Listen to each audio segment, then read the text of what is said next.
भगवान ने जिस बालक की गर्भ में प्रवेश करके रक्षा की, उस बालक का नाम क्या हुआ? परीक्षित। हमारे पूज्य पिताजी महाराज के गुरुदेव भगवान एक बात कहते थे, और बड़े जन संत जन ये जिस बात को कहते हैं उस पे आप मोहर मानो ही कि ये सत्य ही है, ये ऐसे ही नहीं है। वे कहते हैं, बोले आप यदि किसी दिन कथा में बैठे हो, कथा श्रवण कर रहे हो, तो आप यह अपने ऊपर लागू कर सकते हो इस बात को कि आपके भी मातृ गर्भ में ठाकुर जी ने आपकी रक्षा की है। गुरुदेव कहते हैं, भगवान ने उत्तरा के गर्भ में प्रवेश करके परीक्षित की रक्षा इसलिए की क्योंकि ठाकुर जी को पता है कि इन मां के गर्भ में जो बालक है ये भविष्य में मेरी कथा का श्रोता होगा, इसलिए ठाकुर जी ने गर्भ में आके रक्षा की। नहीं तो जीवित अवस्था के द्रौपदी के 5 पुत्रों को भी बचा सकते थे ठाकुर जी, उनको नहीं बचाया। और उस उत्तरा के गर्भ के बालक जो कि अभी गर्भ में है, हमारे सब शास्त्रों में एक ही बात कही जाती है, ऐसा कर्म करो कि कभी गर्भ में ना जाना पड़े, पुनर्जन्म ना लेना पड़े। स्वयं ठाकुर जी गर्भ में प्रवेश कर रहे हैं, ऐसा क्या विशेष किया परीक्षित ने? कुछ नहीं, कथा सुनी, क्योंकि वो कथा का श्रोता है। ठाकुर जी को सोचो कितना प्रेम करते हैं श्रोताओं से, उनके गर्भ में प्रवेश करके रक्षा की भगवान ने। तो कहीं ना कहीं आज जब हम कथा सुन रहे हैं, कथा कह रहे हैं, कथा में बैठे हैं, तो हमारा कोई तो नाता है ठाकुर जी से, कभी ना कभी तो हमारी रक्षा की है ठाकुर जी ने। कई जन्मों से बुला रहे हो, कोई तो नाता जरूर होगा, नजरों से नजरें मिला न पाऊं, मेरी नजर का कसूर होगा। ये बात विश्वास करनी पड़ेगी। मैं देखता हूं कथा सुनते सुनते हमारे नेत्र सजल हो जाते हैं। क्यों? कथा ही तो है बस। क्यों सजल हो गए आपके नेत्र? क्योंकि कहीं ना कहीं आपने उन ठाकुर जी का कभी अनुभव किया है, इसीलिए अब कथा श्रवण करते करते नेत्र सजल हो रहे हैं, आपके रोंगटे खड़े हो रहे हैं, आपको नृत्य करने का मन कर रहा है, आपका नित्य कथा सुनने का इच्छा हो रही है। इसका मतलब है आपका कभी तो संबंध है ठाकुर जी से। भगवान ने परीक्षित की रक्षा की। वही परीक्षित बालक राज्य गद्दी पर बैठे, पांडव स्वर्गारोहण को चले गए, बड़े हुए परीक्षित, उनका ब्याह हुआ, जन्मेजय आदि पुत्र हुए। एक दिन परीक्षित भ्रमण कर रहे थे, तब उनको कलयुग मिला। कलयुग क्या कर रहा था? वृषभ के पैर काट रहा था। वृषभ यानी धर्म, वृषभ यानी बैल, उसी को धर्म स्वरूप माना गया। धर्म के 4 चरण होते हैं, सत्य, दान, दया और पवित्रता। आपके अंदर अगर ये चारों लक्षण हैं तो आप धार्मिक हो। कौन कौन से? सत्य, दान, दया और पवित्रता। अगर ये चारों आपके भीतर नहीं है तो आप धार्मिक नहीं हो। कलयुग में धर्म का केवल एक पैर बचा है, वो है सत्य। बाकी के 3 चरण कट चुके हैं कलयुग में।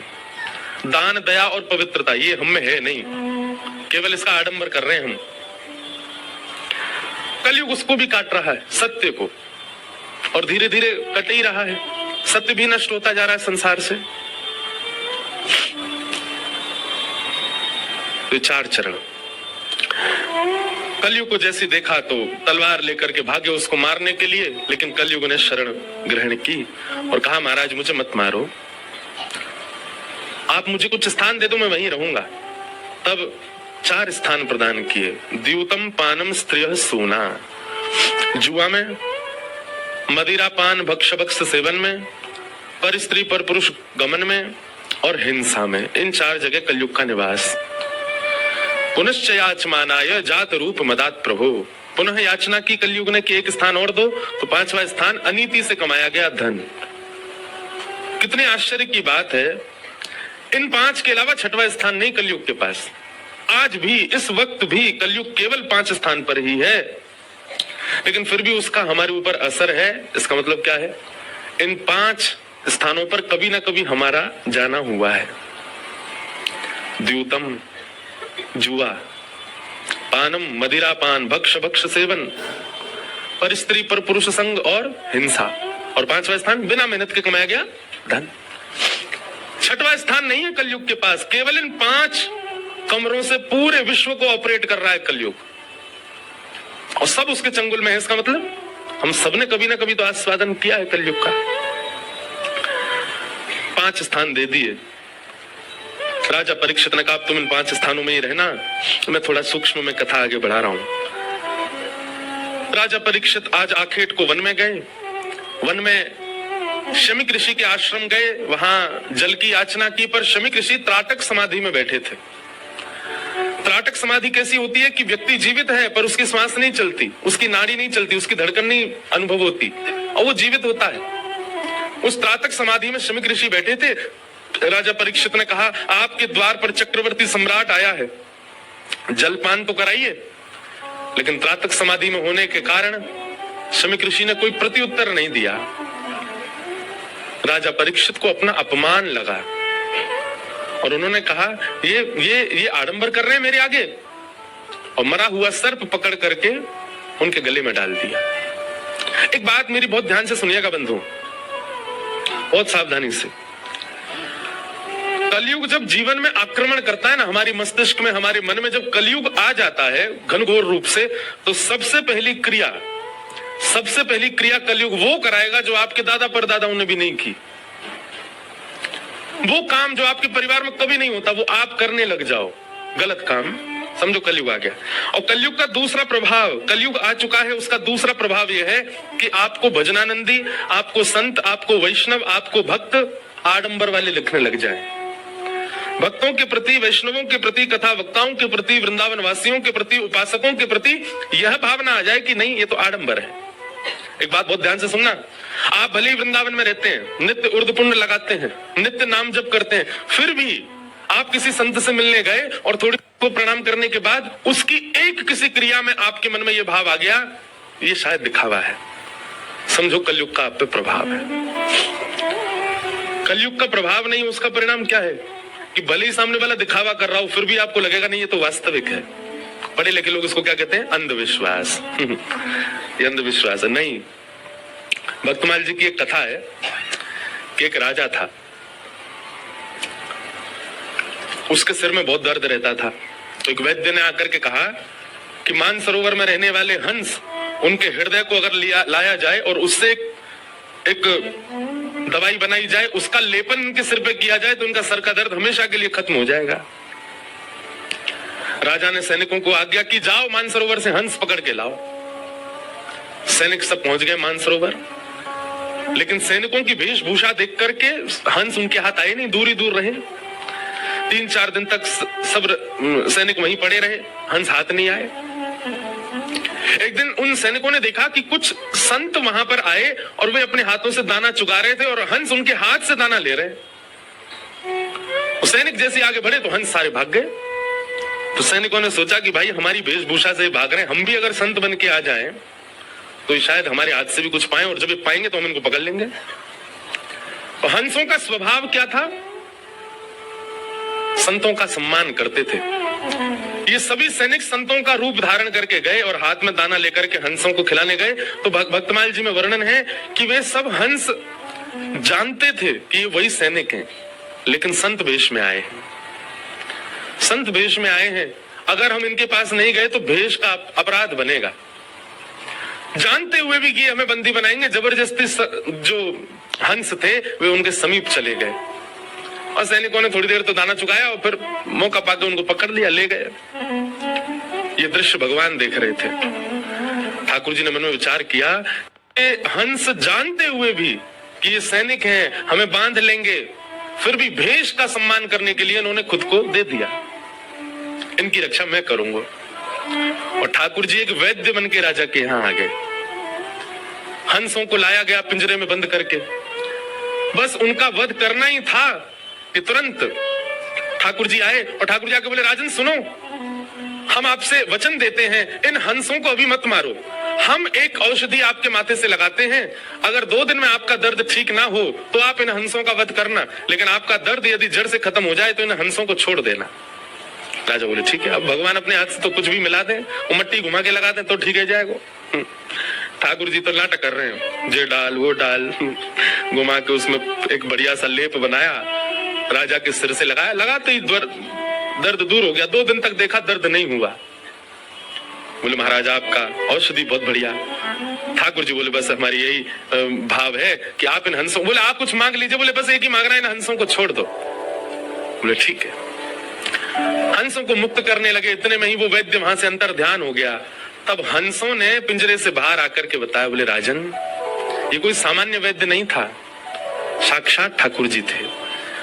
हम जानते हुए भी कि ये सैनिक हैं, लेकिन इनकी भेष संतों की थी, इसलिए हमने अपने आप को बंदी बनवाया। इस बात से रीझ करके ठाकुर जी आए तुम्हारे माथे से लेप लगाने के लिए। भैया संतन को सम्मान करो वो तो एक अलग बात है, पर नगरी संतन के भेष को ही सम्मान कर लो, वहां से ही ठाकुर जी प्रसन्न हो जाए कि ये उनके भेष का सम्मान करते हैं। कलयुग यदि जीवन में आ जाएगा ना बंधुओं, बहुत सावधानी से सुनिएगा, हमारी भक्ति में सबसे ज्यादा बाधा यदि कोई है तो वो एक ही है, और वो है वैष्णव अपराध। और ये हम सबसे बनता है, मुझसे भी बन जाता है। वैष्णव अपराध हमारे जीवन में यदि बन रहा है, वो बार बार बन रहा है, तो इसका मतलब है कि आपके ऊपर कलयुग का प्रभाव है। आपको एक साधक को देख करके भी, एक भजनानंदी को देख करके भी आपके मन में ये भावना आती है कि कहीं ना कहीं ये थोड़ा बहुत तो आडंबर है। ये वैष्णव अपराध है, और ये कलयुग आपके ऊपर आ चुका है, इस बात का प्रमाण है। आप बिहारी जी गए और शिकुंज बिहारी लाल जी का दर्शन करते समय तभी आपने पुजारी जी जो आगे घूम रहे थे, और उनके प्रति ऐसी भावना आ गई, जो पुजारी जी तो बस पैसा लेवे के काज डोल रहे हैं, बन गया अपराध। और ये अपराध कौन बनवाता है? कलयुग। भक्तों का स्वरूप ऐसा नहीं, मीराबाई का स्वरूप ऐसा नहीं था। मीराबाई तो जिसको देखती उसके रूप में, उसके स्वभाव में, उसके गुण में, सब में श्री कृष्ण का ही संबंध देखते। हमारे हरिराम व्यास जी का चरित्र कहा था अभी जयपुर में। व्यास जी के चरित्र में आता है हरिराम व्यास जी का स्वरूप कैसा था। कोई बढ़िया लोभी व्यक्ति उनके पास आता, जो बहुत लोभी है, उसको देख करके कहते वाह भैया तुम पे बामन भगवान बड़ी कृपा है। बामन भगवान भी तो 3 पग जमीन से तीनों लोग न लोभ में ले आए थे। कोई बहुत क्रोधी दिखाई देता, वो हो जय हो परशुराम भगवान के अंश। हरिराम व्यास जी की दृष्टि ऐसी थी। कोई बहुत सांवला सा काला सा दिखता, आ जा रे कन्हैया, उसको ऐसे ही बुलाते। किसी का सौंदर्य अद्भुत होता, अद्भुत गंभीरता होती, अरे जय हो मेरे राघव, वो व्यक्ति के नाम से उसको पुकारते ही नहीं थे, व्यक्ति के स्वभाव से उसको परखते ही नहीं थे। जिसको देखते थे उसमें या तो आचार्यों का अनुभव करते थे या फिर ठाकुर जी का अनुभव करते थे। ऐसी हरिराम व्यास जी की दृष्टि थी। ये सीखना चाहिए हरिराम व्यास जी से। जब कभी कोई दिखे, कई लोग होते हैं उनकी हाइट इतनी ज्यादा नहीं होती, छोटे से ही होते हैं, जब आए तो आओ बामन नेक्स्ट से ही हो भैया तुम तो। कोई बहुत छरेरा हो, नेक में इधर भाग जाता है उधर आ जाता, पतरा दुबरा सा डोल्ला हो, उसके प्रति ऐसी भावना हो, जय हो मत्स्य मछली कैसे आते माँ भक्तों डोले। सब कामों के लिए हाथ पीछे कर लेता हो, जय हो भैया तुम कूर्म हो। कछुआ वो भी उसके पास जाओ, हाथ पांव भीतर कर लेता है, कोई काम नहीं करता। दृष्टि बनाओ, साईं परिकर की ही बना लो, आज से ही कर लो। आज से रात में जिससे भी मिलो, भोजन पानी करते समय, उठते बैठते समय, उसके स्वभाव से या तो किसी आचार्य को देखो या फिर साक्षात ठाकुर जी को देखो। ये हरिराम व्यास जी की दृष्टि है। उन्होंने कभी किसी व्यक्ति के स्वभाव गुण से किसी को नहीं परखा। तो कलयुग जीवन में आएगा तो आपको आडंबर दिखेगा, आपको सदपुरुष में भी आडंबर दिख जाएगा। चैतन्य महाप्रभु वे जब विचरण करते थे तो कोई नाटकबाज व्यक्ति भी हो, कुछ नहीं, केवल पैसा कमाने के लिए भगवान नाम गा रहा है, चैतन्य महाप्रभु उसके मुख से भी नाम सुनकर के नेत्रों से भाव विवल हो जाते, उसके चरणों में प्रणाम करते, भैया धन्य है। सब लोग आके कहते अरे ये पाखंडी है, जे केवल पैसा कमाने के लिए नाम गाता है। चैतन्य महाप्रभु कहते और पैसा दो इसको, ताकि इसके मन में और लोभ जगे पैसा का, कम से कम उसके चक्कर में नाम तो गाएगा। ऐसा गुण देखते थे। पर हम लोगों का स्वभाव विचित्र है, हम लोग 2 मिनट में अवगुण ही देखने लग जाते हैं सबके भीतर, और ये कलयुग ही करवाता है हमसे। कई बार बंधुओं हम अपने गुरु के प्रति भी अवगुण देख लेते हैं, ये कलयुग का प्रभाव है। जय जय राधा वल्लभ श्री हरिवंश, जय जय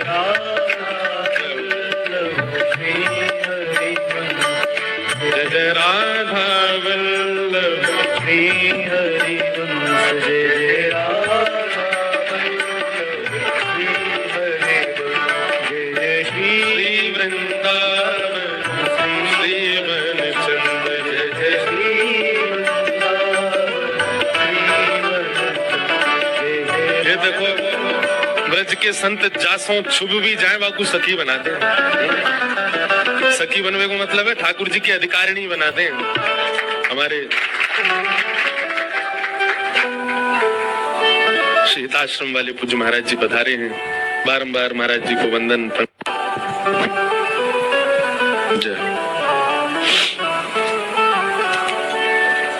तो कलयुग के ये पंच स्थान राजा परीक्षित स्वयं भटक गए, शमीक ऋषि के गले में मरा हुआ सर्प डाल दिया और शमीक ऋषि के पुत्र श्रृंगी, उनको जब ये बात पता चली कि मेरे पिता के गले में मरा हुआ सर्प डाला है, तुरंत उन्होंने श्राप दे दिया। इति लंघित मर्यादम तक्षकः सप्तमे हनि, मैं श्राप देता हूं कि तक्षक सर्प के डंसन से राजा परीक्षित की 7 दिन के अंदर मृत्यु हो जाएगी। श्राप दे दिया। शमीक ऋषि को जब ये बात पता चली कि मेरे पुत्र ने राजा को श्राप दे दिया, उन्होंने अपने शिष्य गौरमुख से कहा कि आप जाओ, जाकर के राजा परीक्षित को बता दीजिए उनके जीवन के केवल 7 दिन बचे हैं। राजा परीक्षित को जैसे ये बात पता चली कि मेरे जीवन के केवल 7 दिन बचे हैं, देखो एक बात बहुत ध्यान से सुनना, साधक वैष्णव का एक स्वरूप है कि वो विपरीत समाचार सुनकर के भी अप्रसन्न नहीं होता। इससे ज्यादा विपरीत क्या होगा कि किसी की मृत्यु की खबर ही सुना दो उसके मुंह पे जाकर के तुम मरने वाले हो इतने दिन में। लेकिन फिर भी राजा परीक्षित इससे परेशान नहीं हुए। हम तो छोटी छोटी बातों पे परेशान हो जाएं, पर वैष्णव का स्वभाव है कि वो निश्चिंत नहीं होता, वो चिंतित नहीं होता, वो निश्चिंत ही रहता हर परिस्थिति में। सूरदास जी का एक पद है, जैसे राखो तैसे रहूं, जानत हो दुख सुख सब जन के, मुख से कछु ना कहूं। आप सब जानते हो ना, मैं क्या बताऊं आपको। जैसे राखो तैसे रहो। परीक्षित जी ने मन में विचार किया कि जिन्होंने मेरी मातृ गर्भ में ब्रह्मास्त्र से मेरी रक्षा की, उस समय भी कोई कारण था, और आज एक ब्राह्मण के द्वारा 7 दिन में मरने का श्राप लगा है, तो ठाकुर जी ने इसमें भी कोई कारण ही देखा होगा, मैं क्यों चिंता करूं। उन्होंने चिंता नहीं की। हम सिड्डी से कभी उतरते हैं, कई बार ऐसा होता है कि हम गिरने वाले थे लेकिन बच गए, और कभी कभी होता है गिर जाते हैं, अरे ठाकुर जी ऐसे कब गिर दिया आपने। ठाकुर जी कहें दारी के तो यूं याद ना, 2 बार बचाओ भी तो हो, वास में तो तेने कही ना, जय हो ठाकुर जी आपने बचा लिए, और ज्यादा ना लग जाए बाद ना रोने लगे। विचारणीय बात है कि नहीं। आप साइकिल चला रहे हो, कितनी बार ऐसा होता है कि आप गिरने वाले थे, नहीं गिरे, लेकिन जिस दिन गिर जाते हैं उस दिन ठाकुर जी के आगे रो रहे हैं क्या गिर दिए। घर में परिवार का कोई सदस्य बीमार हो गया, बीमार होकर बेचारा ठीक हो गया, लेकिन किसी दिन बीमार हो गया और इतना बीमार हुआ कि ठीक ही नहीं हो रहा, तो ठाकुर जी शिकायत शुरू हो जाती है। ठाकुर जी कहते हैं ये कितनी बार बीमार हुआ, उतनी बार सही भी तो हुआ, तब तो तुमने क्षमा नहीं किया, तब तो तुमने एक बार भी नहीं कहा कि ठाकुर जी आपकी बड़ी कृपा, और जब अब सब सही नहीं हो रहा तो फिर शिकायतें लगा रहे हो। ये समझने वाली बात है, राजा परीक्षित से सीखो। राजा परीक्षित कह रहे हैं कि जब मेरे मातृ गर्भ में ब्रह्मास्त्र आकाश में था तो वो रक्षा करने आए थे, और आज 7 दिन में मरने का श्राप लगा है, तो इसमें भी कुछ ना कुछ होगा। हमारे पूज्य गुरुदेव भगवान रामानुज गुरु जी बहुत अच्छी बात कहते हैं, ध्यान से सुनना। विश्वासो फलदायक। राजा परीक्षित जब अपनी मातृ गर्भ में थे तो भगवान शस्त्र लेकर के गए और उनकी रक्षा की, और राजा परीक्षित जब जीवित अवस्था में 7 दिन में मरने का श्राप लगा तो भगवान शास्त्र रूप धारण करके आए और उनकी रक्षा की, भागवत जी के रूप में आए। अच्छा, दोनों में भी कारण। गुरुदेव भगवान कहते हैं, मैंने देखो गुरुदेव का दर्शन नहीं किया, पर गुरुदेव की लिखनी कई छोटे छोटे ग्रंथों वो पढ़े हैं मैंने। एक जगह गुरुदेव कह रहे हैं कि वहां अश्वत्थामा ने शस्त्र छोड़ा था मारने के लिए, तो भगवान शस्त्र से ही रक्षा करने आए। चक्रा नाम की गदा को घुमाया भगवान ने गर्भ में जाके, और आज एक ब्राह्मण ने वाक वज्रम विशशरजः, वाणी का वज्र छोड़ा है, तो ठाकुर जी भी वाणी रूपी धारण करके आए रक्षा करने के लिए। कथा क्या है, वाणी रूप है। परीक्षित को 7 दिन में मरने का श्राप लग गया। परीक्षित जी महाराज चिंतित नहीं हुए, बल्कि विचार करने लगे, अच्छा है, दुनिया में किसी को नहीं पता कि उसका अंत कब होगा, पर मैं दावे से कह सकता हूं कि 7 दिन पहले मेरी मृत्यु नहीं होगी। मेरे पास 7 दिन शेष हैं। इसमें भी भगवान का एक संकेत मैं मान लूं कि ठाकुर जी ने मुझे पहले ही बता दिया कि इतने दिन आए तेरे पास, अपना कल्याण कर ले। मैं कितना भाग्यशाली हूं। व्यक्ति को क्या पता कि उसके प्राण कब निकले। राजा परीक्षित ने अपने पुत्र को जन्मेजय को राज्य गद्दी पर बिठाया, स्वयं वन में चले गए। अनेक संत ऋषि गण सब गंगा जी के तट पे आ गए। सबसे राजा परीक्षित ने एक ही प्रश्न किया, जल्दी मरने वाले की मुक्ति का उपाय बताओ। पर कोई भी प्रमाणित नहीं बता पाया क्या करना चाहिए। तभी तत्रा भवद भगवान व्यासपुत्रो यदिच्छया कामटमानो नपेक्ष अलक्षलिंगो निजलाभतुष्टो मृतश्च बालैरवधूत भेष। बोलो सुखदेव जी महाराज की। श्री सुखदेव भगवान प्रकट हो गए और चलते हुए आ रहे हैं राजा परीक्षित के पास। सिंहासन पर आकर के विराजमान हो गए। राजा परीक्षित ने चरणों में प्रणाम किया और प्रश्न किया, भगवान अतः पृच्छामि संसिद्धिं योगिनां परमं गुरुं पुरुषस्येह यत् कार्यं म्रियमाणस्य सर्वथा। जल्दी मरने वाले की मुक्ति का उपाय बताओ। एक बहुत प्रिय भाव है मेरे हृदय का, बहुत कम गाता हूं मैं, पर आज साईं के यहाँ गाऊंगा। मानो ऐसा भाव है कि श्री परीक्षित जी अब उनके जीवन के 7 दिन बचे और वो सुखदेव जी से प्रार्थना कर रहे हैं। हम भी साईं से प्रार्थना कर रहे हैं।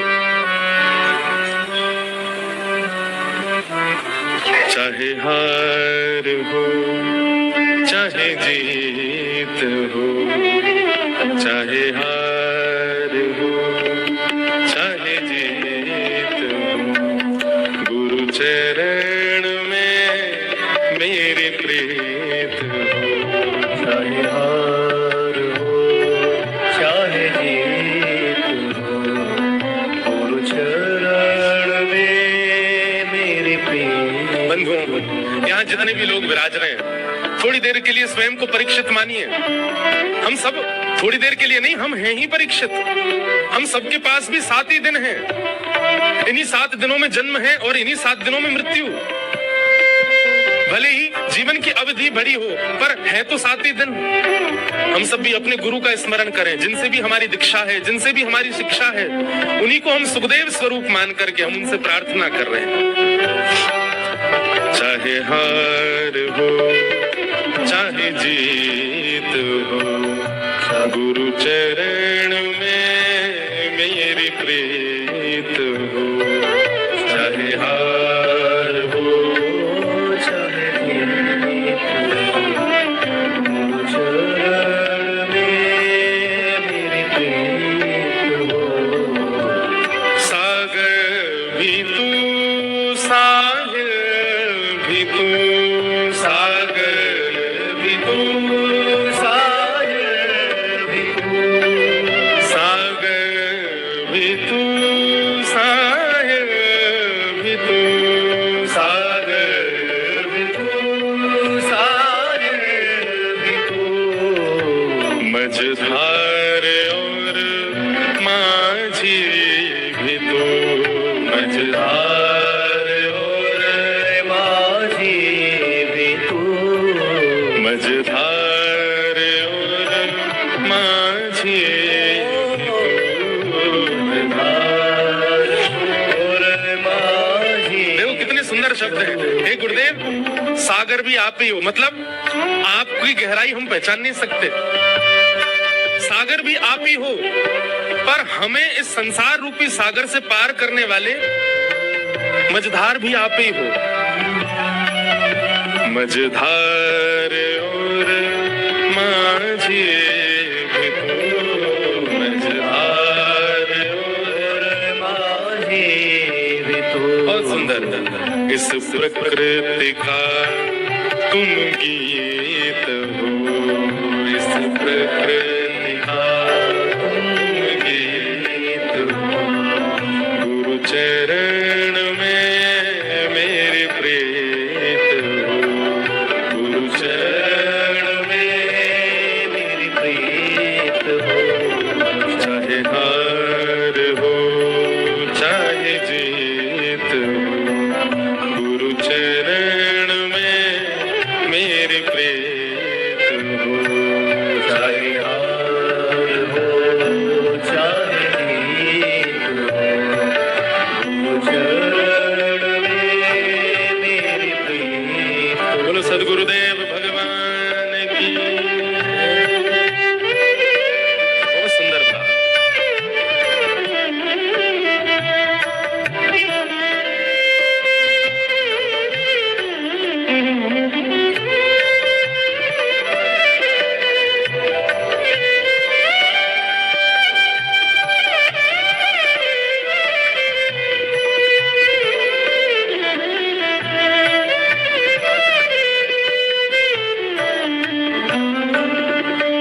मुझे क्या मिला, तेरे रूप में मुझे क्या मिला, तेरे रूप में मुझे क्या मिला, तेरे रूप में मुझे क्या मिला।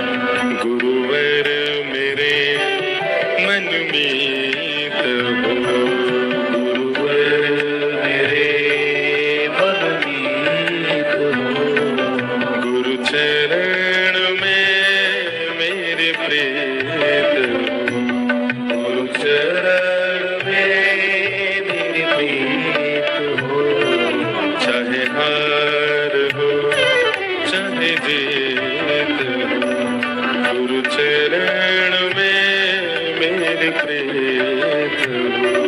चाहे हार हो चाहे जीत हो, गुरु चरण में मेरे प्रीत हो, गुरु चरण में मेरे प्रीत हो, गुरु चरण में मेरे प्रीत हो।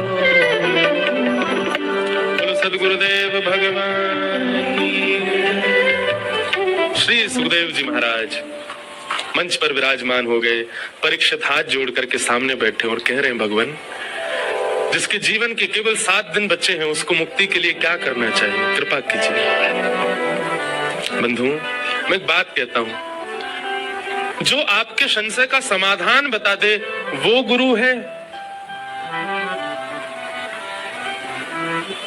या फिर आपका संशय ही बदल दे वो गुरु है।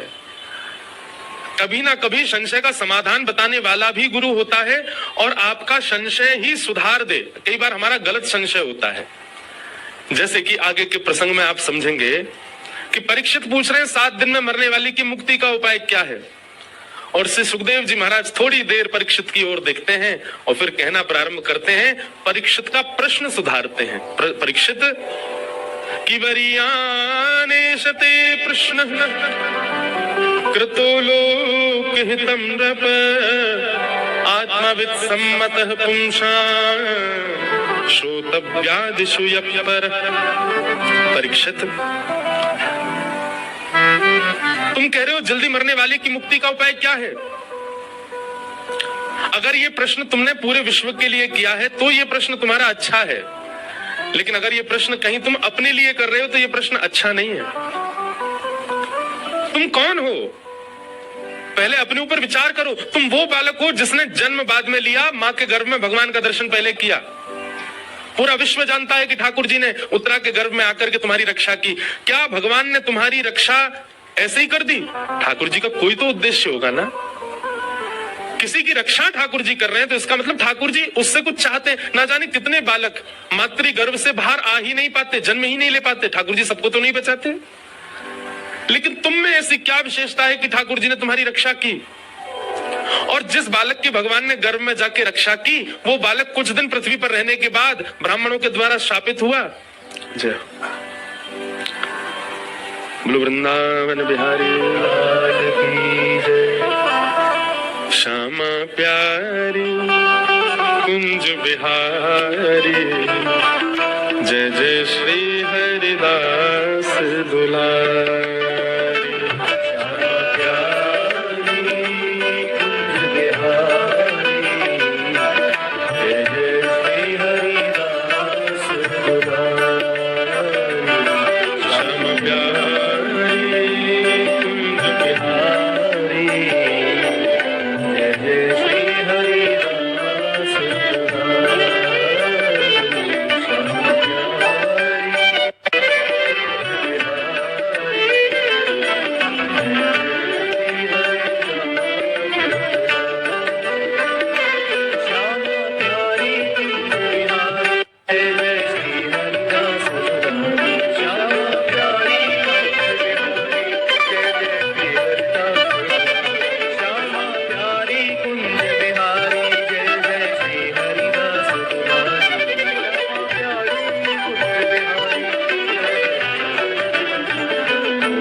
बिहारी लाल। परम आनंद की बात है, आज हमारे मध्य में परम पूजनीय श्री प्रशांत गिरी जी महाराज, पूज्य महाराज जी पधारे हैं। आपको बारंबार प्रणाम।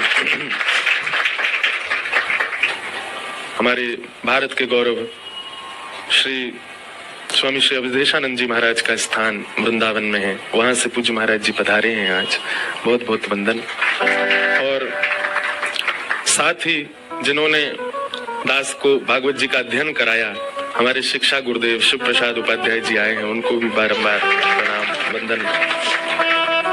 हमारे व्यासपीठ पर दास को बैठाने में जिनका बहुत योगदान है, ऐसे प्रथम तो हमारे पूज्य पिताजी महाराज, जिनकी कृपा से व्यासपीठ पर आज वे भी आएंगे कथा में। तो अब तो महाराज रात 12 बजे ही होगा कृष्ण जन्म। हमारी एक बड़ी ये थोड़ी सी दिक्कत हो जाती है, प्रारंभ के 3 दिन इतना आराम आराम से चलती है कथा कि वो बढ़ ही नहीं पाते आगे। और खूब प्रयास किया हर बार कि भाई अब थोड़ा जल्दी आगे चलेंगे। 1 महीना की कथा करवे गए, माऊ नहीं भाग पाए आगे। वहां पे भी प्रहलाद चरित्र ही हुआ 1 महीना में। तो ये पता नहीं कैसी एक, आज तो हम निकुंज में जा ही नहीं रहे हैं, आज तो हम निकुंज के बाग में प्रवेश ही नहीं कर रहे हैं क्योंकि समय कम है। लेकिन आज हमारे व्यासपीठ पर बिठाने में जिनका बहुत आशीर्वाद, पूज्य पिताजी महाराज, दूसरे हमारे पूज्य नाना जी पंडित श्री कृष्णलाल शास्त्री जी, जो कि अब भगवत धाम में विराज रहे हैं, और तीसरा जिनके कृपा से, जिन्होंने खूब संग रह करके बैठा करके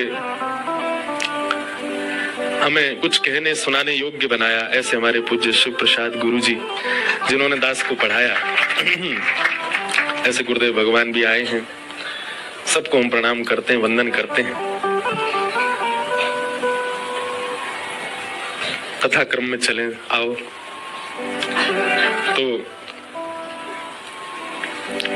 सुकाचार्य जी महाराज कह रहे हैं, वरी आने शते प्रश्न कृतो लोक हितम नृप। हम गुरु जी भी आश्चर्य कर रहे होंगे, ये चौथे दिन यहीं पढ़े हैं अभी।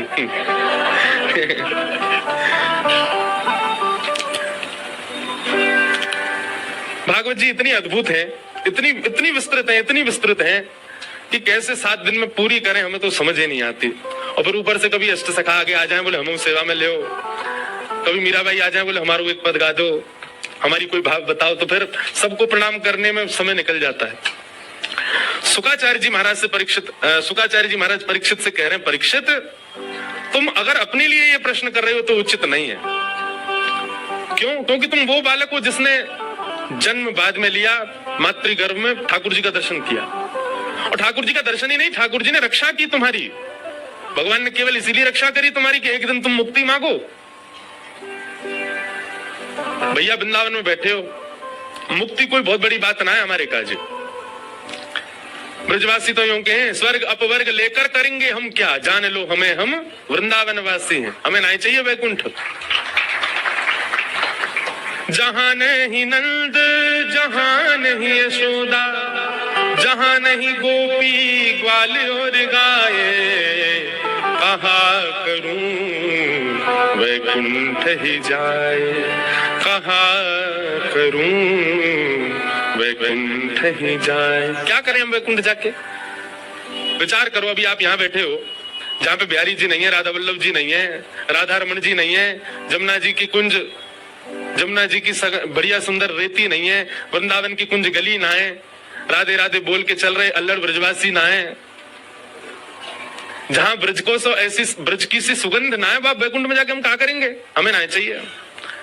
जन्म जन्म दीजो याही ब्रज बसे, हमें तो ये ब्रज ही चाहिए। तो यहाँ तो मुक्ति की कामना करते नहीं। कदापि अगर बाहर कोई मुक्ति की कामना करे, और उसमें भी परीक्षित कर रहा है, राजन मुक्ति राक्षसों को भी मिलती है, मुक्ति दुष्टों को भी प्राप्त हो जाती है, और वही मुक्ति हम नाम जापकों को मिल जाए, हम कथा सुनने वालों को मिल जाए, हम सेवा करने वालों को मिल जाए, जो मुक्ति राक्षसों को मिली वही मुक्ति हमको मिल जाए, तो हमें उनमें अंतर क्या है? हम इतना भजन करके, ग्रह त्याग करके, दिन रात ठाकुर जी का स्मरण करके उस मुक्ति को प्राप्त कर रहे हैं, जिस मुक्ति को रावण आदि राक्षसों ने भगवान से विद्वेष करके प्राप्त कर लिया। मतलब मेहनत करके पूरे दिन निकालने वाले को भी वही रोटी सब्जी दाल मिल रही है जो आलसी को मिल रही है, तो फिर दोनों में अंतर क्या है? राजन, तुम मुक्ति की कामना मत करो।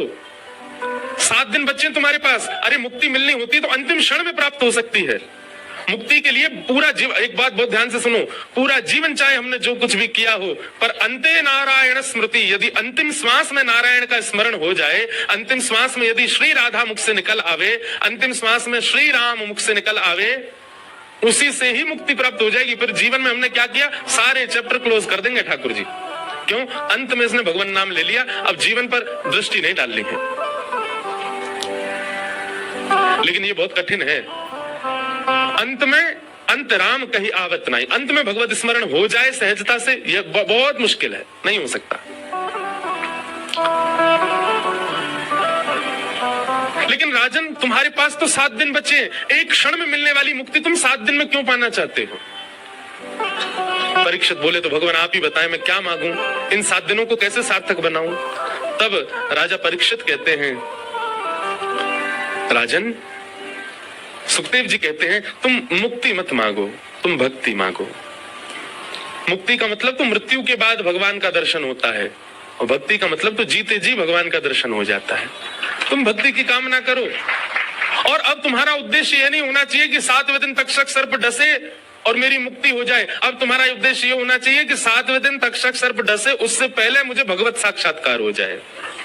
अरे हम इतनी मेहनत करके पृथ्वी पर आए, 84 लाख योनियों में। अच्छा एक बात बहुत ध्यान से सुनना, क्यों जीते जी भगवत दर्शन की अभिलाषा होनी चाहिए हमारे चित्त में?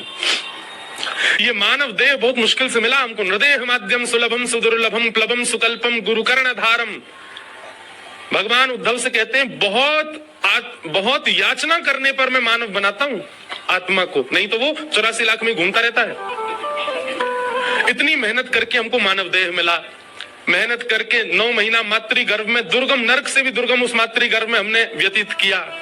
जन्म लेकर के पृथ्वी पर आए, बोलना सीखा, देखना सीखा, चलना सीखा, हिलना सीखा, बैठना सीखा, हंसना सीखा, कर्म करने सीखे, धन कमाना सीखा, सब कुछ सीख करके और किया क्या? केवल और केवल सब कुछ करते हुए अंत में मर गए और फिर से अपॉर्चुनिटी जो मिली थी भगवत प्राप्ति को, उसको गवा दिया। इतना परिश्रम करके मानव बने, सारी परिश्रम हमने किए, इस परिश्रम से इतना तो मांगो कि नाथ इन सब परिश्रमों के फलस्वरूप हमें आप दिख जाओ, एक बार हमें अपना अनुभव करा दो। अगर मानव बनने के बाद भी, इतना सब कुछ प्राप्त होने के बाद भी भगवत दर्शन नहीं हुआ, तो इसका मतलब यह है हमने मानव देह प्राप्त करके अपने ही देह की आत्महत्या कर ली। स्वयं भगवान कहते हैं, नदेह माध्यम सुलभम सुदुर्लभम प्लवम सुकल्पम गुरुकर्ण धारम मयानुकूलेन नभस्वते ऋतम पुमान भवाब्धिम न तरेत स आत्महा। बहुत सुंदर श्लोक है ये। सीधी बात लिख लीजिएगा, आत्महत्या उसकी नहीं मानी जाती जो अपने प्राणों का अपने आप हनन कर देता है। आत्महत्या उसकी मानी जाती है जिसने जन्म लेने के बाद, मानव बनने के बाद भी पूरा जीवन व्यतीत कर दिया, प्राण निकल गए, लेकिन एक बार भी श्री कुंज बिहारी जी को देख नहीं पाया, उसकी आत्महत्या हो गई। जिसने जन्म लेने के बाद में वृंदावन रस नहीं चखा और प्राण त्याग दिए, आत्महत्या उसकी हुई है। जन्म लेने के बाद में अपने गुरुदेव का आश्रय लेकर के युगल सरकार को देख नहीं पाया, उसने अपनी आत्महत्या की है। इसलिए परीक्षित, तुम मुक्ति की कामना मत करो, तुम तो भक्ति मांगो। तब परीक्षित के चित्त में आया कि नहीं भगवान, अब मुझे मुक्ति की चिंता नहीं है, अब तो मेरी चिंता केवल यह है कि 7 दिन ही बचे, इन 7 दिन में भगवान से मिलाओ, मुझे भगवत दर्शन कराओ। तब श्री सुखदेव जी महाराज ने अब कथा सुनाना प्रारंभ किया। आगे कई भाव सुनाए गए हैं, अब हम सबको प्रणाम मात्र करते हुए चलेंगे, थोड़ा थोड़ा स्पर्श करेंगे। ब्रह्मा जी ने नारद जी को बताया कि किस प्रकार पृथ्वी का निर्माण हुआ, भगवान ने चतुश्लोकी भागवत प्रदान की। इसी बीच उद्धव विदुर संवाद सुनाया गया, जहां पर विदुर जी महाराज को श्री उद्धव जी भगवान का उपदेश देते हैं और कहते हैं कि ठाकुर जी ने मैत्री मुनि को आज्ञा की है कि तुम हरिद्वार जाके मैत्री मुनि से ये भागवत धर्म श्रवण करो। उद्धव जी महाराज बद्रीनाथ चले जाते हैं और श्री विदुर जी महाराज मैत्री मुनि के आश्रम बैठ करके भागवत धर्म श्रवण करते हैं। सृष्टि प्रसंग सुनाया जाता है, किस प्रकार पृथ्वी का निर्माण आदि हुआ, इन सब क्रमों को बताया गया। अब हम हनुमान जी की तरह छलांग मांग रहे हैं, सब लोग बस प्रणाम मात्र कर लो। उद्धव विदुर संवाद, उद्धव मैत्रेय विदुर संवाद सब हुए, सृष्टि प्रसंग सुनाया गया। भगवान बराह का प्रादुर्भाव बताया, बोलो बराह भगवान की। भगवान बराह ने प्रकट होकर के रसातल में गई हुई पृथ्वी को वहां से पुनः स्थापित किया और फिर ब्रह्मा जी के श्री अंग से स्वयंभू मनु शत्रुपा पृथ्वी पर प्रथम मानव आए। इनकी 3 पुत्री 2 पुत्र हुए, आकुति, प्रसूति और देवहूति, 3 बेटी। प्रियव्रत और उत्तानपाद ये 2 पुत्र हुए। अब यहाँ जो कथा सुनाई जा रही है वो है देवहूति की। देवहूति का विवाह ब्रह्मा जी की छाया से प्रकट हुए कर्दम ऋषि के साथ में हुआ, जिनके घर भगवान कपिल का प्रादुर्भाव हुआ। बोलो कपिल भगवान की। इतने सुंदर सुंदर प्रसंग हैं पर हमको आज कूदना ही पड़ेगा। एक बात बहुत सुंदर सुना दें कपिल देवहूति संवाद की।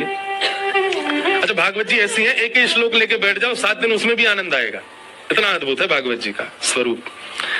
श्री कर्दम ऋषि जिनसे देवहूति माता का विवाह हुआ, उनके यहाँ भगवान कपिल क्यों आए? मैया बैठ जाओ, विराज जाओ। हाँ, इधर देखो, यहाँ देखो, सब लोग कथा सुनो। बेचारी जा रही होंगी, मैंने बैठा देंगे। सब लोग इधर देखो। भगवान क्यों पधारे कर्दम ऋषि के यहाँ? बहुत सुंदर कथा है, ध्यान से सुनना। कर्दम ऋषि ने 1000 वर्ष तक तपस्या की। तपस्या से भगवान प्रसन्न हुए। प्रसन्न होकर के कहा वरदान मांगो, क्या चाहिए? तो कर्दम ऋषि ने ऐसा वरदान मांगा कि भगवान के नेत्र प्रेमाश्रुओं से भर गए। कर्दम ऋषि क्या मांग रहे हैं कि तथा सचाहम परिबोधुकाम समान शीलान ग्रह मेद धेनुम उपेयमान मूलमशेष मूलम दुराशय काम दुदांग्रिपश्य। बहुत ध्यान से सुनो। कर्दम ऋषि कह रहे हैं, हे नाथ, 1000 वर्ष की तपस्या का मुझे एक ही फल चाहिए। क्या? मैं जितना आपसे प्रेम करता हूं, मैं जितनी आपकी सेवा करता हूं, मैं जितना आपसे स्नेह करता हूं, मुझसे भी अधिक प्रेम स्नेह, मुझसे भी अधिक प्रेम स्नेह और सेवा करने वाली एक कन्या से मेरा ब्याह हो जाए, ऐसी कृपा कर दो। क्या मांगा? मैं जितना आपसे प्रेम करता हूं, मुझसे भी अधिक आपसे प्रेम करने वाली कन्या से मेरा ब्याह हो जाए। भगवान बोले भले आदमी, तेने 1000 साल इसके लिए तपस्या की? ये तो भैया तो दूर लेता मिल जाती तुझे। ठाकुर जी बोले कन्या मिल जाती, सुंदर मिल जाती, पर आपकी भक्त नहीं मिलती। ये तो आप कृपा करके दोगे। याद रखना, मैं जितना आपको चाहता हूं, मुझसे ज्यादा चाहने वाली ऐसी कन्या से मेरा ब्याह करा दो, ताकि मैं भक्ति करूं, मुझसे दुगनी वो करे, दोनों आनंद में अपना गृहस्थ आश्रम जिएंगे। भगवान इतने प्रसन्न हो गए कर्दम ऋषि के वरदान से, ठाकुर जी के प्रेमाश्रु छलक पड़े। भगवान बोले कर्दम, तुमने जो वरदान मांगा वो पूर्ण होगा। परसों ही स्वयंभू मनु अपनी बेटी लेके आएंगे, उनकी बेटी का नाम है देवहूति। वो तुमसे भी ज्यादा प्रेम करती है मुझसे, तुमसे भी ज्यादा सेवा करती है मेरी, तुमसे भी ज्यादा ध्यान करती है मेरा, उससे तुम्हारा ब्याह होगा। अब ये वरदान तो तुमने मांगा, अब एक वरदान मैं अपनी तरफ से दे रहा हूं। बोले क्या? बोले तुम दोनों जब भक्त आपस में गृहस्थाश्रम में रहोगे तो तुम दोनों की भक्ति से प्रसन्न होकर तुम्हारा पुत्र बन के मैं ही आऊंगा, मैं ही तुम्हारे घर में पुत्र बन के आऊंगा। एक बात कहें बंधुओं, ठाकुर जी से मांगने को सदैव मना किया गया कथा में, कुछ मत मांगो। पर हम एक बात कहने लग गए अपनी कथा में, गुरुदेव बैठे, सब संत जन बैठे, क्षमा अगर गलत कर रहा हूं तो। हमने कहा नहीं, मांगो ठाकुर जी से खूब मांगो, लेकिन कैसे मांगो? हे ठाकुर जी, ऐसा पुत्र दो जो आपकी खूब भक्ति करे, जो वृंदावन से हमारा जितना स्नेह है उसको और ज्यादा बढ़ा दे, संत जनों के प्रति, गुरु जनों के प्रति खूब सम्मान सेवा करने वाला हो, ऐसा पुत्र दो। ऐसा पुत्र मांगने में कोई हर्जा नहीं। ऐसी पुत्री प्रदान करो जो भक्तिमती मीराबाई की तरह एक भक्ति की अलग जगा दे पूरे विश्व में। ऐसी पुत्री हमारे घर हो नाथ, ऐसी कृपा करो। याद रहे, फिर जैसा मांगा है ना उसको वैसा ही बनने देना। कहीं पता चला फिर पुत्र हो गया बढ़िया, तो अब उसको भक्ति से दूर ही दूर रख रहे हैं। नहीं, ये तो बढ़िया है, हमारा धन वन कमा के दे देगा, घर में बढ़िया संपत्ति बना देगा। नहीं, आप ठाकुर जी से कुछ भी मांगो, पर संबंध में ठाकुर जी को ही मांगो। उसके बदले हमें चाहिए क्या? आप ही चाहिए नाथ। हमारो घर बनवा दो। क्यों? हे नाथ, उस घर में आप विराजो, आप ही ठाट से विराजो, आपकी सेवा हो, आपके सेवक के रूप में हम उस घर में रहा करें, ऐसी कृपा कर दो। घर बन जाएगा, ऐसा जोर को बनेगा महाराज। क्यों? ठाकुर जी के लिए मांगा है। कर्दम ऋषि ने कहा और भगवान ने कृपा की, कहा कि देवभूति के साथ आपका ब्याह होगा और मैं कपिल के रूप में आपके घर आऊंगा, कपिल के रूप में मेरा जन्म होगा। 9 पुत्रियों ने जन्म लिया और 9 पुत्रियों के बाद 10वें पुत्र के रूप में भगवान कपिल का प्रादुर्भाव। बोलो कपिल भगवान की। देवभूति माता और कपिल भगवान का सुंदर संवाद भागवत जी में सुनाया गया, जहां देवभूति माता के अनेक प्रश्नों के उत्तर भगवान कपिल ने दिए। एक प्रश्न सुन लेते हैं कि निर्वेणा नितराम भूमल असद इंद्रिय दर्शनात् येन संभाव्यमानेन प्रपन्नान्धम तम प्रभु। हे ना, बहुत ध्यान से सुनना। हम अपनी इंद्रियों की इच्छा पूरी कर करके हार चुके हैं, पर हमारी इच्छाएं पूरी नहीं हो रही। जीव को जितना भी खिलाओ ये फिर भी प्यासी रहती है, भूखी रहती है। हाथों को कितना भी स्पर्श करा दो फिर भी ये अतृप्त ही रहते हैं। सर्वांगीण इंद्रियों को कितने भी भोग वस्तु दे दो, इनकी तृप्ति नहीं होती कभी भी। हे नाथ, इन असंत इंद्रियों की तृप्ति का उपाय क्या है? ऐसा हम क्या करें जिससे हमारी इंद्रियों को एक ठौर प्राप्त हो जाए, फिर ये इंद्रियां कहीं ना भटकें, फिर जीव की इच्छा समाप्त हो जाए, नेत्रों की इच्छा समाप्त हो जाए, कानों की इच्छा समाप्त हो जाए, सर्वांगीण इंद्रियां सम हो जाएं। ऐसा कोई उपाय बताओ नाथ। भगवान कपिल कहते हैं मैया एक ही उपाय है। क्या? कि योग आध्यात्मिकः पुंसां मतो निःश्रेयसाय मे अत्यंतो परतिर्यत्र दुःखस्य च सुखस्य च। मैया इंद्रियां बुरी नहीं है, नेत्र बुरे नहीं है, नाक बुरी नहीं है, जीभ बुरी नहीं है, त्वचा बुरी नहीं है, हाथ बुरे नहीं है। इन इंद्रियों को आप असद मत कहिए, ये इंद्रियां असद नहीं है। इन इंद्रियों का स्वामी बनकर के बैठा हमारे भीतर जो हमारा चित्त है, चेतः खलवस्य बंधाय, वो चित्त वो बुरा है। उस मन की इच्छा होती है, इंद्रियों की कोई इच्छा नहीं होती। आप करके देख लो, जीव आपकी कुछ इच्छा करे ये खिलाओ, पर आप वो ना खिला करके कुछ और खिला दो, जीव आपको कुछ कहेगी? कुछ नहीं कह सकती। लेकिन हम उसके इतने अधीन हो चुके हैं कि जीव जो कहते हैं हम उसको खिलाते ही हैं, नेत्र जो कहते हैं हम उसको दिखाते ही हैं, कान जो कहते हैं वो हम उसको सुनाते ही हैं। पर यदि जो वे मांगे वो ना दिया जाए तो संभव है कि इंद्रियां हमारी सम हो सकती हैं। भैया इंद्रियां बुरी नहीं है, इंद्रियों का स्वामी बन बैठा हमारा मन बुरा है। इस मन को सुधारना है, और मन को सुधारने का एक ही तरीका है। क्या? मन का वातावरण शुद्ध कर दो। हम कैसे के संग बैठते हैं, कैसे के संग खाते हैं, कहां जाते हैं, कैसा बोलते हैं, कैसा सुनते हैं, इन सब का प्रभाव मन पर पड़ता है। यदि इन सब में श्री कृष्ण आ जाएं, मिले तो श्री कृष्ण, बैठे तो श्री कृष्ण, सुने तो श्री कृष्ण, पाए तो श्री, मतलब सब कृष्ण संबंधी हो जाए, तो मन को सुधारना ही पड़ेगा। इसलिए मैया इंद्रियों को मत सुधारो, मन को सुधारो। और मन को सुधारने के लिए क्या करना पड़ेगा? सत्संग।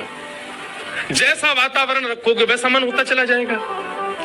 तजोरे मन हरि विमुखन को संग, तजोरे मन हरि विमुखन को संग, जाके संग कुमति उपजत है, जाके संग कुमति उपजत है, पड़त भजन में भंग हो, पड़त भजन में भंग, तजोरे मन हरि विमुखन को संग, तजोरे मन हरि विमुखन को। एक बात याद रखिएगा बंधु, जैसी सेवा पहले बन रही थी वैसी अब नहीं बन पाती। जैसा नाम जप होना चाहिए वैसा नहीं हो पाता। जितनी रति कथा सत्संग में होनी चाहिए उतनी नहीं बन पा रही है। कहीं ना कहीं आप किसी कुसंगी व्यक्ति से कहीं ना कहीं टच में तो हो, उसका ही प्रभाव। एक बार त्याग कर दीजिए उसका, आप अपने आप अनुभव करेंगे कि आपका भजन बढ़ रहा है, आपकी सेवा बढ़ रही है, आपका नाम में रुचि बढ़ रही है, आपकी सत्संग में रुचि बढ़ रही है, वृंदावन के प्रति प्रेम बढ़ रहा है। संग का बहुत बड़ा असर होता है हमारे मन के ऊपर। हमें लगता है कि व्यक्ति कैसा भी क्यों ना हो, हमारा काम तो बनवा रहा है, कोई बात नहीं, भक्ष भक्ष खाता है, मदिरा पीता है, लेकिन हमारा काम है ना, इसलिए इससे संबंध रखना पड़ेगा। नहीं, उसका त्याग कीजिए। और कई बार आप शरीर से किसी व्यक्ति से दूर नहीं हो सकते, मन से त्यागिए, मन से त्याग दो। मन से उन सब लोगों को त्यागो जो हरि विमुख हैं, उनको मन में स्थान नहीं देना है। वो मिल जाएं तो हाथ जोड़ो, मिल जाएं तो गले भी लग जाओ, पर मन में उनको स्थान मत दो। हम लोग नाटक करना बहुत अच्छा जानते हैं, मानवों को एक खूबी दे रखी है ठाकुर जी ने, नाटक बहुत बढ़िया करते हैं हम लोग। जैसे ही ऐसा व्यक्ति मिले जो भगवत विमुख है, उससे इतने अच्छे से मिलो कि उसको लगे कि आप उसके बहुत प्रेमी हो, पर मन में उसको स्थान मत दो। मन से उन सब का त्याग करो जो हरि विमुख है, और धीरे धीरे धीरे धीरे तन से भी त्याग करने का प्रयास करो। आप देखेंगे जिस दिन आप उसका त्याग कर देंगे, मन और तन दोनों से, उस दिन आपका भजन एक अलग स्थिति में आ जाएगा। मीराबाई ने अपने ससुराल पक्ष का त्याग नहीं किया। राणा जी ने खूब विष पिलाए, खूब प्रकार से मीराबाई को प्रताड़ित करने का प्रयास किया। उनकी ननद वो भी बहुत प्रयास करती थी मीराबाई को पीड़ित करने की, पर मीराबाई ने उनका त्याग नहीं किया। एक दिन कथा सबको पता है कि जो मीराबाई के देवर थे, उन्होंने एक वैद्य को बुलाया और वैद्य से कहा कि एक ऐसा कालकूट विष बनाओ जिसकी एक बूंद जाते ही प्राण निकल जाए। तो उस वैद्य ने एक विष बनाया और विष बना करके मीराबाई के कक्ष में पहुंचवा दिया कि भाई चतुर्भुज भगवान का अभिषेक का चरणामृत है, पी लो। मीराबाई ने जैसे ही पात्र देखा, बोले काला काला, वो चतुर्भुज भगवान भी तो काले हैं, उनका अभिषेक किया ना इसलिए चरणामृत काला हो गया। मीराबाई तो अकाल मृत्यु हरणम सर्व व्याधि विनाशकम विष्णु पादोतकम पित्वा पुनर्जन्म न विद्यते। यदि भगवान के चरणामृत का कोई पान कर ले तो उसकी अकाल मृत्यु हर जाती है, पुनर्जन्म नहीं होता। मीराबाई की तो बड़ी निष्ठा थी चरणामृत के प्रति, तुरंत पान कर गई, कुछ नहीं हुआ मीराबाई को। झरोके से देख रहा था उनका देवर, बोले ये तो अभी भी ठीक है। तुरंत वो पात्र मंगवाया और पात्र मंगवा करके उस वैद्य को बुलाया, बोले ए रे तू हमसे नाटक करता है, हमको दिखा दिया विष है और ऐसे पानी काला बना करके दे दिया, मीरा तो अभी भी नाच रही है, उसको तो कुछ हुआ ही नहीं। वैद्य बोला हो नहीं सकता, इसके प्रत्येक बूंद में इतना विष है कि कोई व्यक्ति एक बार सूंघ ले तो मर जाएगा।